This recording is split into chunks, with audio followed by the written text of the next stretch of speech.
May I help you காவல்துறை உங்கள் நண்பன் அப்படின்னு சொல்கிறதெல்லாம் எந்த அளவு உண்மைன்னு தெரிலங்க.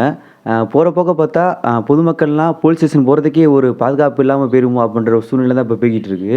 இதை நான் ஏன் சொல்கிறேன்னு பார்த்தீங்கன்னா, அஜித்குமார் சிவகங்கை மாவட்டம் திருப்புவனம் ஊரை சேர்ந்தவர் இவர்.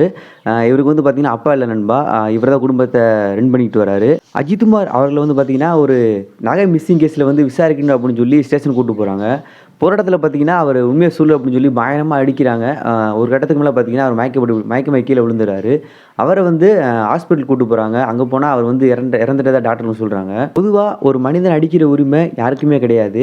அந்த முழு உரிமையும் கவர்மெண்ட் காவல்துறை கொடுத்துருக்கு அப்படின்னா அதை எந்த அளவு மிஸ்யூஸ் பண்ணுறாங்க அப்படின்னு நினைக்கும்போது ரொம்பவே வேதனையாக இருக்குது நண்பா. அஜித்குமார் அவர்களை வந்து காவல்துறை பயங்கரமாக அடித்தாங்க. அவருக்கு விக்கல் வந்து தண்ணி கேட்டப்போ கூட அதை கொடுக்காம அடித்தாங்க அப்படின்னு என்னமோ சொல்கிறாங்க. எது என்னமோ அஜித்குமார் இப்போ வந்து உயிரோட இல்லை.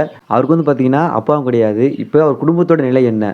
அதுக்கு வந்து பார்த்தீங்கன்னா அவங்க குடும்பத்தில் யாராவது ஒரு ஆளுக்கு கவர்மெண்ட் வந்து ஒரு அரசாங்க வேலை வழங்கணும் அப்படின்றது என்னோட தனிப்பட்ட கருத்து நண்பா. காவல்துறை வந்து விசாரிங்க, ஆனால் உயிர் போகிற அளவுக்கு விசாரிக்காதீங்க அப்படின்றது எங்களோட வேண்டுகோள். அஜித்குமார் இழந்து கஷ்டப்படுற அவங்க குடும்பத்துக்கு எங்கள் சோசியல் மீடியா சார்பாக வருத்தத்தை தெரிவிச்சுக்கிறோம்.